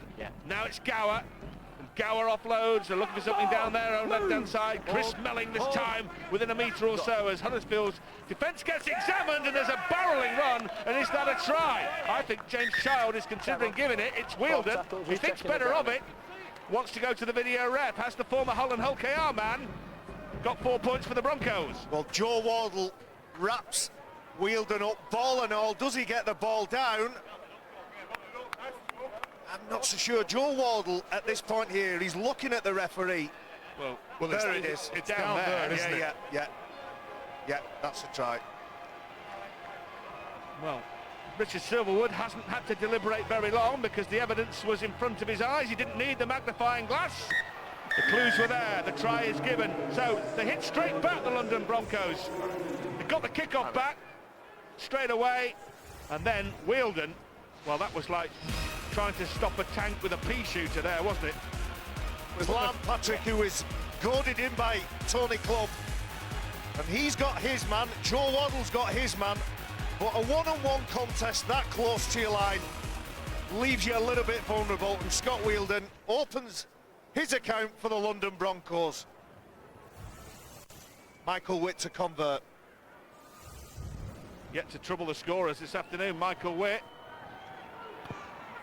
He's kicked that one though, 1 from 3. He kicked 22 points in the their first appearance in the Cup this year for the Broncos. 2 tries and 7 goals against Dewsbury. This is a whole lot tougher.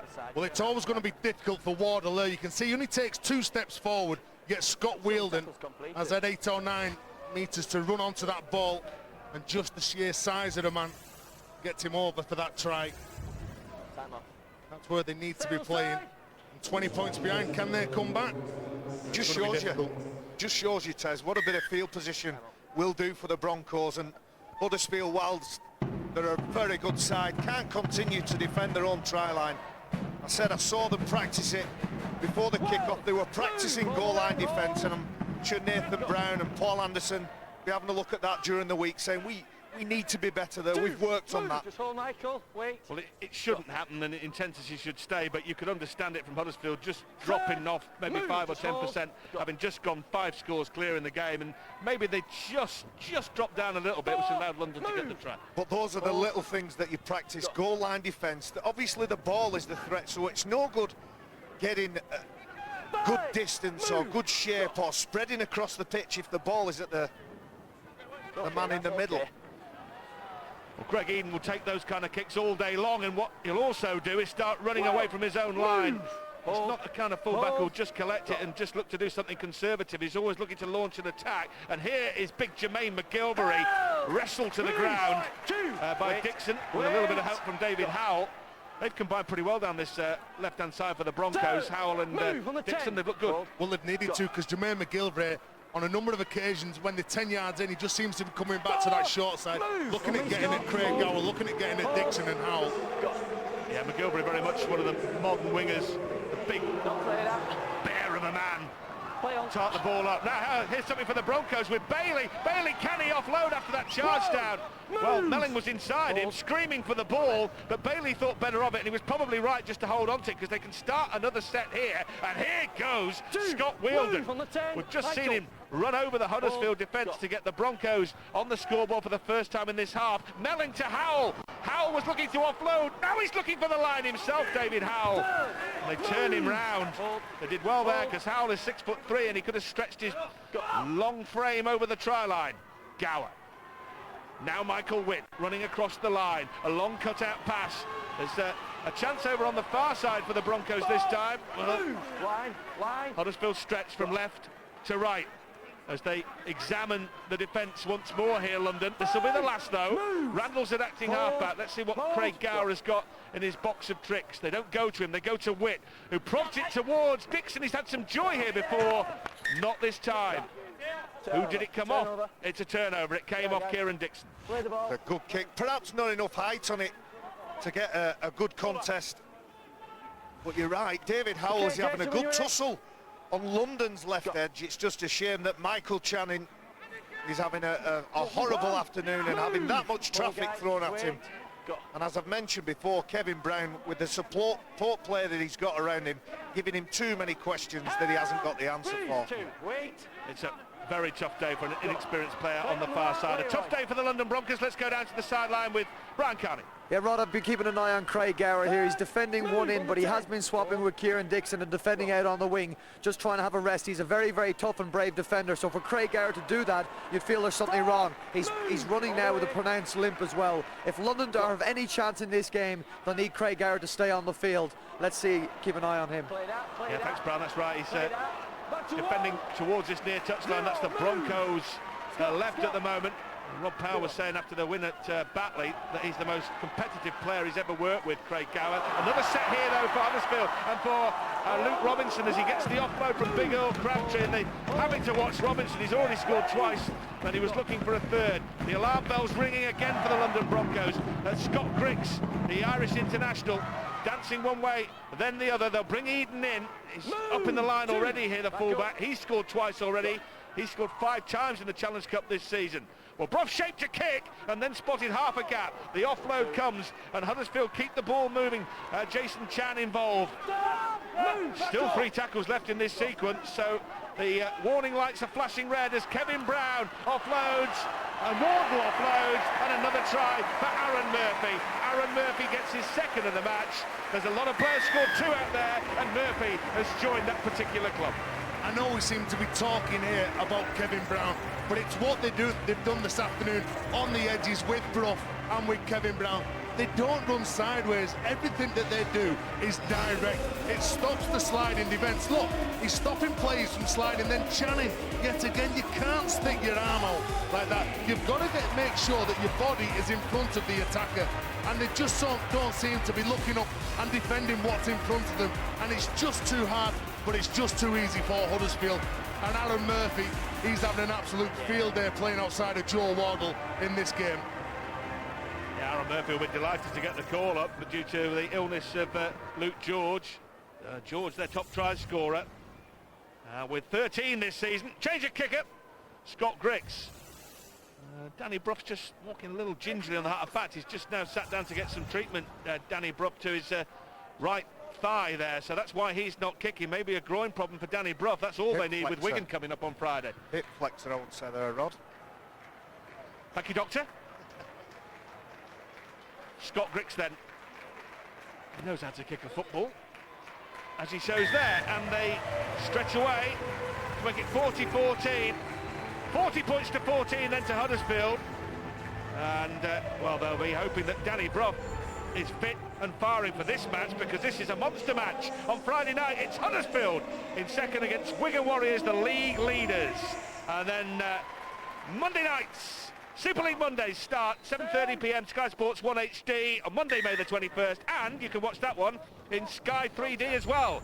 Grand final rematch. Then, how about this mouth-watering prospect as State of Origin 2012 starts? Game 1, New South Wales versus Queensland, 10:30 a.m. That is from Melbourne on Sky Sports 1 HD. Some really big rugby league coming up. And then after that, it's the Magic Weekend at the Etihad, the home of the new Premier League champions. Doesn't get much better than that, does it, Rod? So much rugby league to choose from. I can't wait to see the Monday night Super League game, see what the players make of it, see whether they rise to the excitement.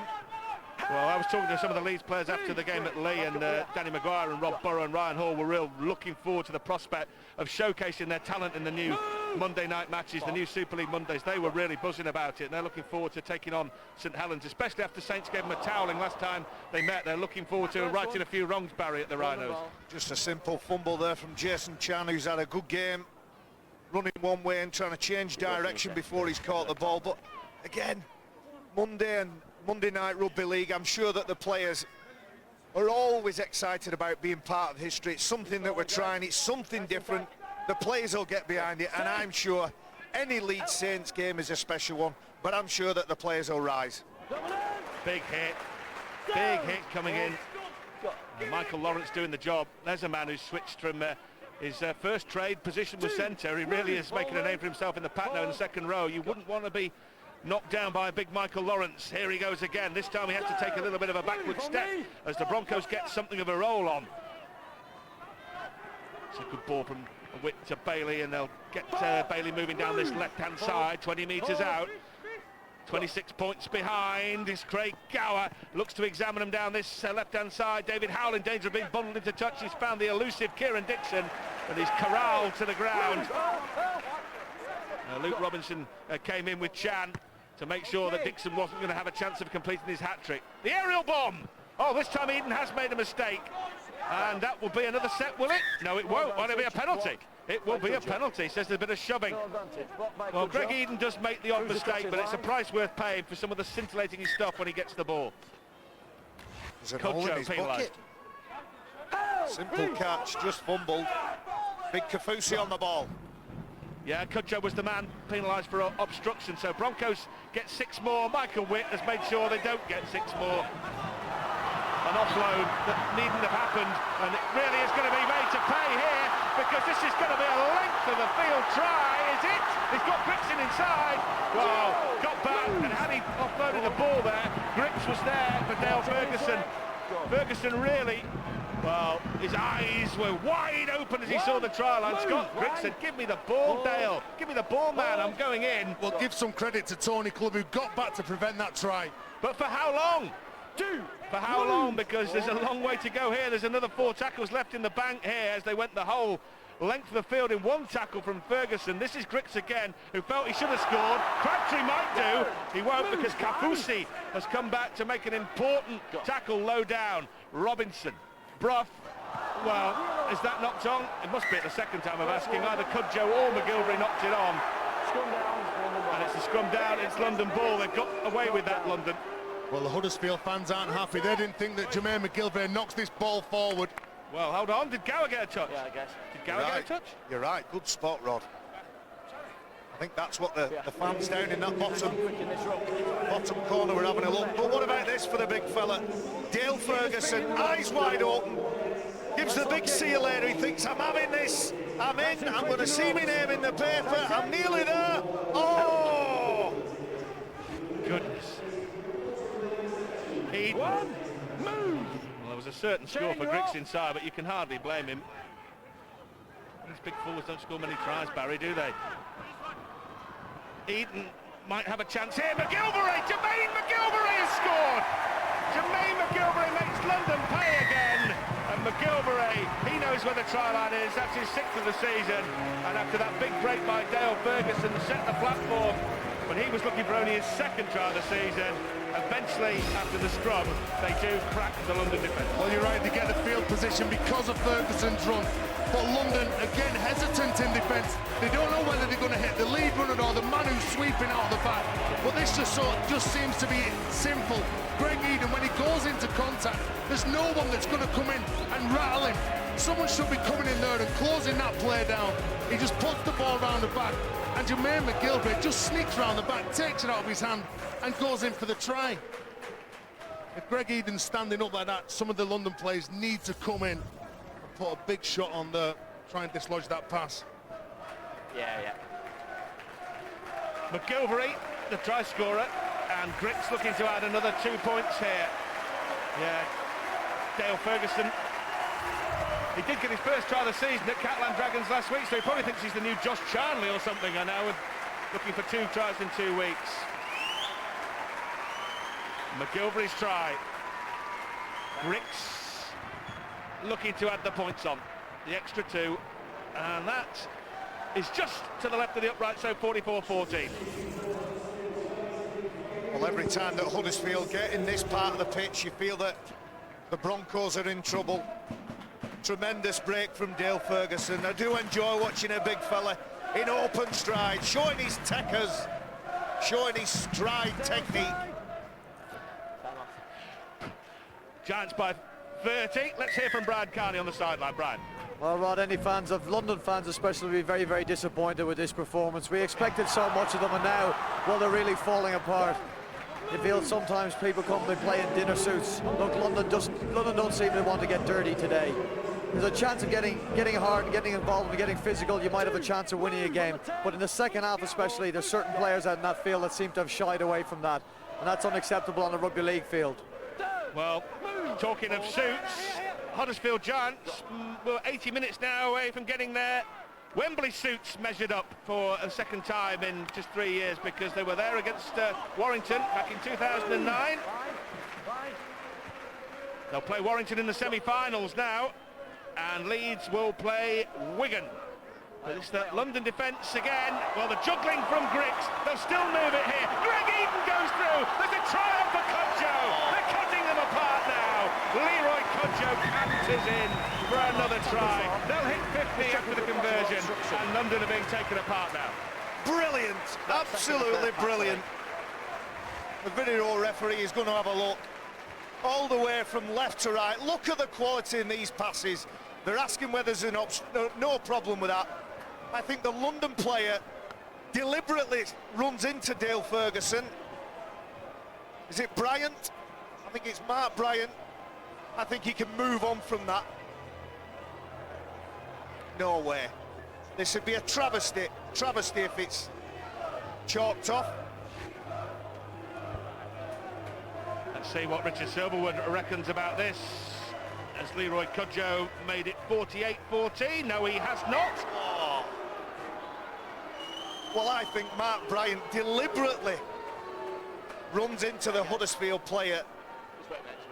Wonderful in its construction, that try. Quality out of the highest, top draw. No, I'm afraid I don't agree with that. So you can take that with Richard Silverwood later. It remains 44-14. That would have been 50 had that been given. And for the record, London, the worst number or highest number in the against column this year in the Super League, 52 at Leeds. At Headingley Carnegie, that looked a trifle forward. They've got away with it though as Kafusi takes the ball up. Well, I know Kafusi was only hitting the ball up then, but he was just pumping the ball. Nobody was with him. If he gets his arm free, who's up there pushing in support into that next hole? We just saw Huddersfield, when they break free, there's options inside and out. On that occasion, nobody with big Antonio Kafusi. Robertson in the line this time. Just made too many mistakes on both sides of the ball, London Broncos. Can't make this number of mistakes without being made to pay. Well, that's a high ball towards the tall figure of Howell, and it's plucked out the air by Cudjoe, but this time a penalty is awarded against Joe Wardle, the finger being pointed by James Child, saying well, Wardle was obstructing David Howell, and you'd have to say that's a good spot by James Child. Another set then for London.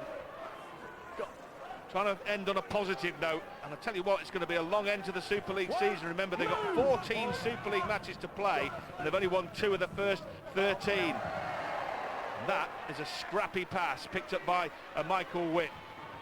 Channing, he's had a torrid time down that right-hand side, the teenager looking to end his afternoon on a high note. Witt is in at dummy half this time.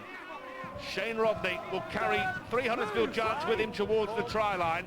They have scored 3 tries in this game, London, but it's been nowhere near enough. Good ball back on the inside for Michael Robertson, who's coming to the line. We've not seen much of that from the fullback so far. He's been doing most of his work defensively. Chris Melling's in there. Gower, a prodded ball forward, looking to force another set, and they'll do that as Cudjoe knocks it down.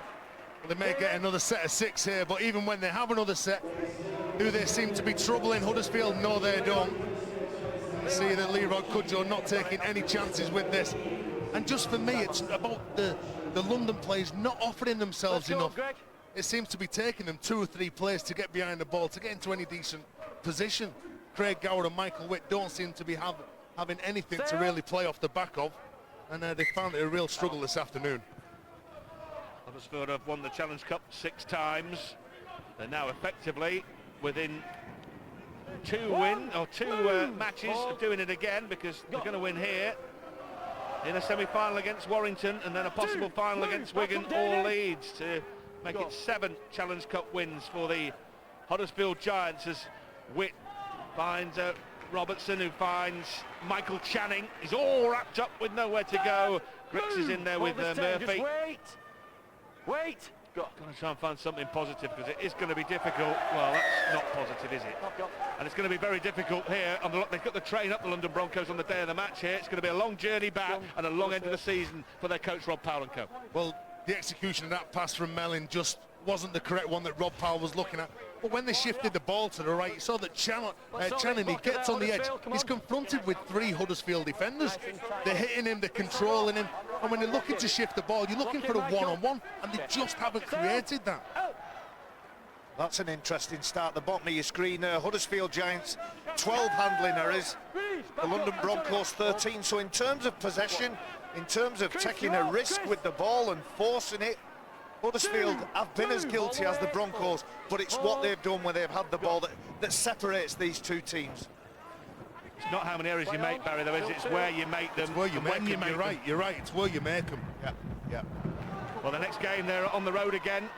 They played at the Matchroom Stadium at Leyton Orient in their last home game next weekend. They're at Gillingham at Priestfield. Well, they'll take on Hull FC. They really ought to beat the Bradford Bulls at Leyton Orient. They led 16-0 and somehow let that lead evaporate. Today, Huddersfield have been too good for them. That's the penalty. Too much wrestling around at the play of the ball. Shane Rodney, the guilty party. Well, Leroy Cudjoe scoots and skirts across the line. There's 3 London defenders. Nobody around the legs. Nobody tried to take Leroy Cudjoe to ground, and it's too messy. James Child doesn't like it. Blows his whistle and gives the Giants another chance to score. Well, they've conceded an average of 34 points a game, London Broncos, in Super League this season.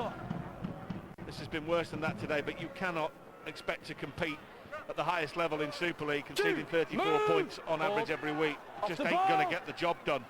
And they could concede 50 here today, quite conceivably, as Kevin Brown, who's bossed almost everything down that left-hand side, has had a superb afternoon, pulling the strings. Eden's come in at dummy half this time. Kevin Brown just drops that ball off. That's simple stuff. David Fayou will take it forward, and then they can get all their string pullers into the middle of the playmaking area. Robinson is one of those, and just offloaded. There he Ferguson. It wasn't the 80-metre run that we thought we'd see 10 minutes ago. It was more like an 8-metre run, but it counts 4 points and tries in back-to-back games for Ferguson at Catalan and against the Broncos, and they will hit 50 now.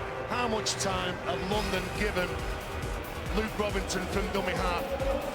Again, players coming in, and it's just time to perfection for Ferguson, but just too much time. And Luke Robinson, he knows exactly where he's going, who he's trying to isolate. He isolates Big Kafusi, and then it's Ferguson just hits the hole outside of him. He knew exactly what Luke Robinson was trying to do then. Good try from Ferguson. And Griggs should have the extras here. Yeah, Dale Ferguson gets his second try of the season.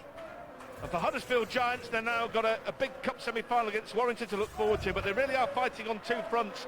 Remember when they got to the final in 2009, Nathan Brown said that his troops had run out of juice in the playoffs, said their race had run when they got to the playoffs, and it's a shrewd cookie, Nathan Brown, and he'll be looking not to make that the same mistake again. Not only do they want to reach the Challenge Cup final, but Nathan Brown in his last season at Huddersfield wants to be at the Grand Final, where they've been very close to getting there the last couple of years, Barry, haven't they? Absolutely. 2013, he'll join the St Helens club, but for now, he wants to leave this great club, the birthplace of rugby league, Huddersfield. He wants to leave this great club with some silverware. He's doing a good job of rotating his players, keeping them motivated, giving them the right game plan, and the game plan today has been simple. Get to the London Broncos' right defensive edge. Give Michael Channing nightmares that he won't forget for weeks. And the construction of that try was simple. Tez pointed it out. Big Kafusi, flat-footed, both feet about 1.5 meters apart, only looking at one thing, and that was Luke Robinson, who just churns it off to Dale Ferguson for a simple try. 50 points to 14, pretty similar to the last meeting here when London arrived at the Gal Farm last season. Yeah, they got beaten 50 points to 12. Not much has changed from 2011 to 2012. And Nathan Brown has steered his side to a cup final and 3 top 5 finishes since he arrived from Australia at the Gal Farm Stadium. A pretty fair bet that he'll make it 4 top 5 finishes, and he could make it 2 cup finals. Where does Kieran Dixon run from there? He looks up, he gets the ball. We all know that he's a talent when he's got the ball in his hands, but he has nowhere to go. They're hunting as a team. 4 Huddersfield players just still working very hard, 73 minutes into this game. Dixon has scored twice today, and this is going to be one of the problems for the London Broncos, Terry, in the next couple of years, isn't it? People like Kieran Dixon, and they do produce some good young talent. We saw Louis McCarthy-Scarsborough. The bigger clubs are going to circle like a shark around London Broncos and cherry-pick a few of these players and think, we'll have him, and it's difficult for the players then to resist the lure of St Helens and Wigan and Leeds and Warrington. Well, you're right, we've not seen the best of Kieran Dixon today, although he scored a couple of tries. But as you said rightly earlier, he is the nearest thing that I've seen to Jason Robinson. Kafusi looks to get the ball away, and there it goes. It's just not gone for them at all. People hitting up in that next hole, he gets his arm free, doesn't go to hand. Well, if London Broncos could fast forward the clock to 80 minutes, I think they'd be quite happy to see 80 minutes up and the siren blowing and get back to the capital. They've knocked on again here, it'll be another scrum down. Well, Scott Griggs tries to release Aaron Brown, and Jamie O'Callaghan just gets a hand to that ball, bats it down, and you're right, Tez, Antonio Kafusi has every right to plop that ball over the top of collision to a supporting runner, and unfortunately for the Broncos, they've no energy, and there's nobody there. Ball goes on the floor, back over to the Giants. Can they keep the back door shut? For the final 4.5 minutes here, the London Broncos. There were times where they were in the game, just 5 or 6 minutes before half-time, it was only 10-8. They conceded twice just before the interval. And then, well, the ship started leaking, the holes started opening, the water started flooding in, and they've been sunk a long time ago. Penalty the other way this time. Penalty London, don't take it into your own hands. Well, it's a penalty against Keith Mason. Yeah, a penalty against Keith Mason. Well, he's got that in his game, Keith Mason. He's a very abrasive, aggressive player. You can see he's pushing, trying to get up and play his ball. As I said, Luke Robinson in the first half got a break and got one of those little grubber-type kicks away. What can London Broncos do now in the last 3.5 minutes left to to salvage at least a try to take home. Well, all teams have a goal at the start of the season, goals that they're looking to achieve, but London's only goal now, really, after this, looks to be avoid finishing bottom at the moment. They are joint bottom on points with Widnes Vikings, just 4 points from their 13 games, so that's got to be their first priority, to avoid picking the wooden spoon. Here's Kieran Dixon, who has been a shining light for the London Broncos over the last few weeks. A couple of tries today. I think you're right, Rod, but all that table stuff and wins and losses. Oh, great defence there by Joe Wardle, I think it is. Hurt himself in the process. A brave tackle, but all the tries and scores and winning margins, great tackle again. That's external to the players. They'll focus and set goals on catching passes, making one-on-one tackles, being in the right place at the right time, being a man of your word, being dependable. And so far, unfortunately for them, it's been an uphill struggle. And unfortunately, the reality, Barry, is that professional sport is a results industry, not an excuse-making industry. I'm not making an excuse for... I'm not. What I'm saying is that they start looking at the table, if they start looking at wins and losses, they forget about the immediate things, which is catching, tackling, scoring. Move all the way, hold. Well, they made a tackle there. Tony Clubb got the job done this time on Scott Griggs. But Huddersfield looking to get their try tally into double digits. They've scored 9 tries today, the Huddersfield Giants to London's 3. As comprehensive as that suggests.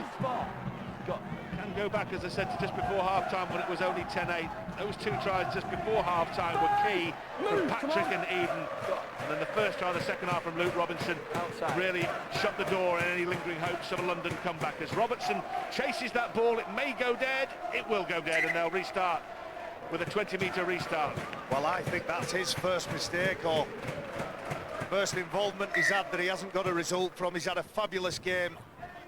Kevin Brown on the Huddersfield left attacking edge, along with Jason Chan, who I think has played a full game. 80 minutes for the big man. Well,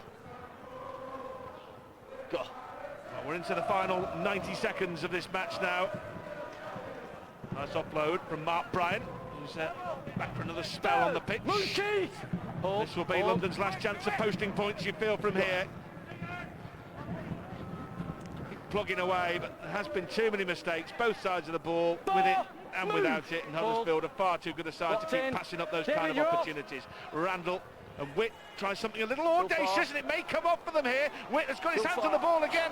Channing, well, he's gone outside. It was an absolute walk-in. There were 2 men outside him, and Michael Channing chose to come inside himself, and a try has been absolutely butchered as Witt goes to the air.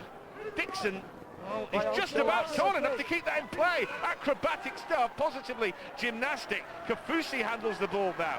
Witt again involved. They'll go back to the side where they could have scored before. That's knocked on from Robertson's pass, and it will be a scrum down with 25 seconds left on the watch. A little bit more possession for the Broncos. This game's dead and buried. And it's simple hands, and Aaron Murphy comes in. He did that 2 or 3 minutes ago. Came in on Callahan, I think it was, and snuffed out the threat. Lock in, arms round, Jason. Well, the last chance saloon is about to call time on London Broncos Challenge Cup campaign. The chip through for Howell, he can't quite get it. It's grounded in goal by Wardle. That will be that. It's all over at the Galfarm Stadium. Huddersfield Giants have scored 9 tries in reaching their 4th semi-final of the Challenge Cup since 2004. They reached the final in 2009, and now they are 80 minutes away of reaching Wembley once more. They will take on Warrington in the semi-finals. Warrington defeated the Catland Dragons earlier on today, and in the other semi-final it will be Leeds against Wigan in a repeat of the 2011 final. But Huddersfield far too strong. They scored 9 tries, 2 for Luke Robinson, 2 for Aaron Murphy, 2 for Greg Eden, 1 for Larne Patrick, 1 for Dale Ferguson, 1 for Jermaine McGilvery. 3 tries for the London Broncos. In the end, not enough. Scott Wilden got 1 and 2 for Kieran Dixon, but no arguing with the result, Barry.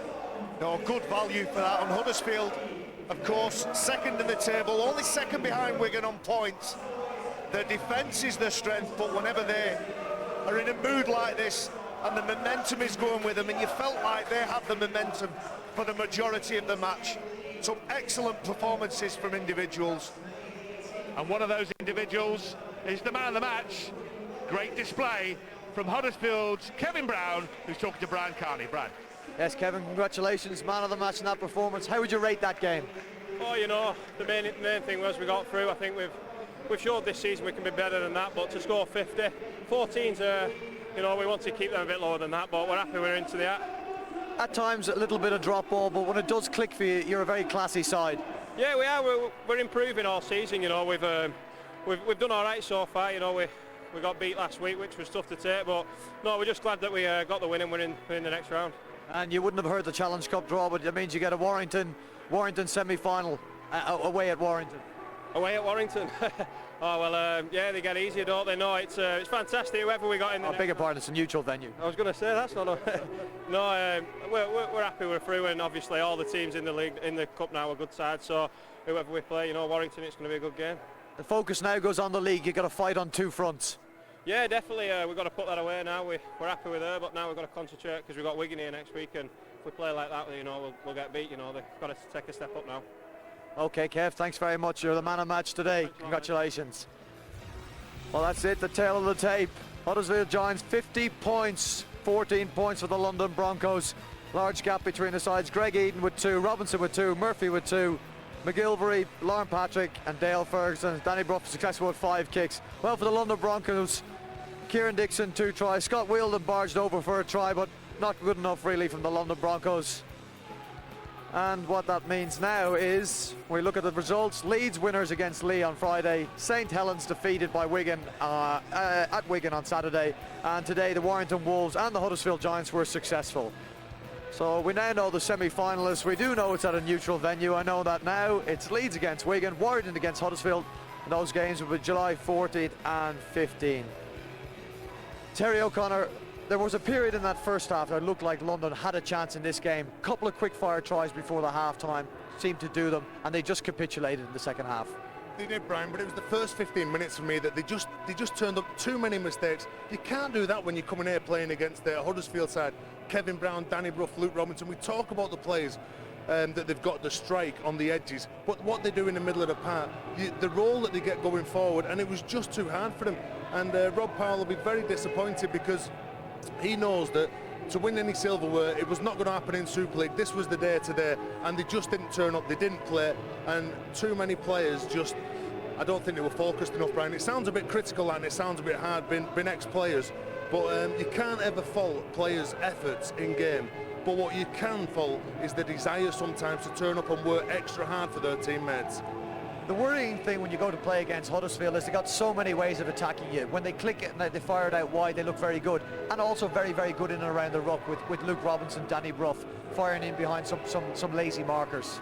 Yeah, well they do. Well, what they have, they've got the players who can look up and they can adjust, they can play on what's in front of them. And in Danny Brough, if he knows that it's not happening for him on the right-hand side, well, they just send the traffic to the left side.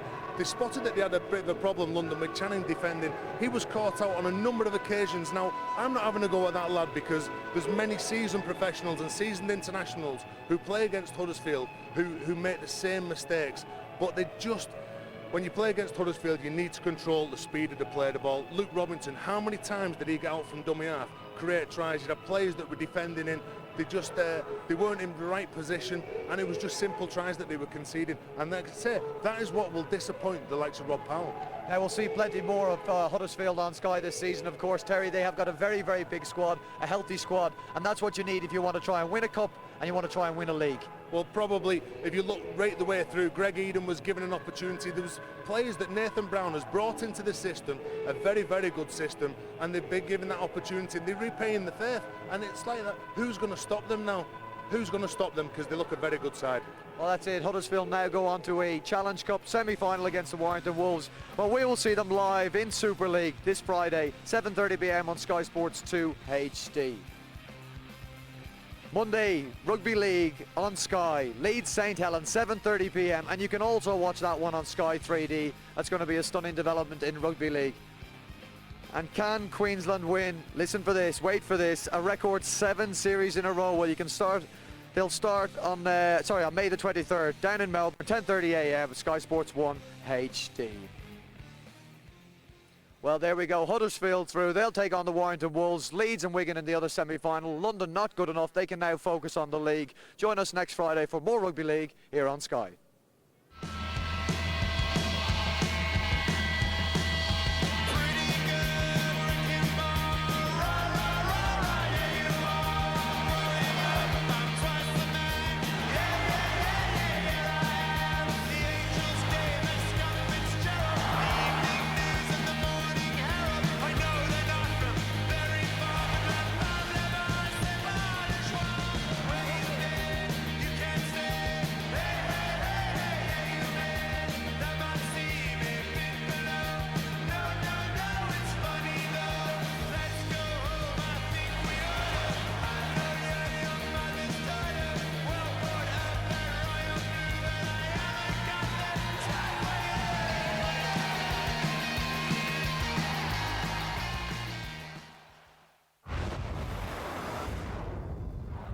Watch all 6 Sky Sports channels on your mobile and online.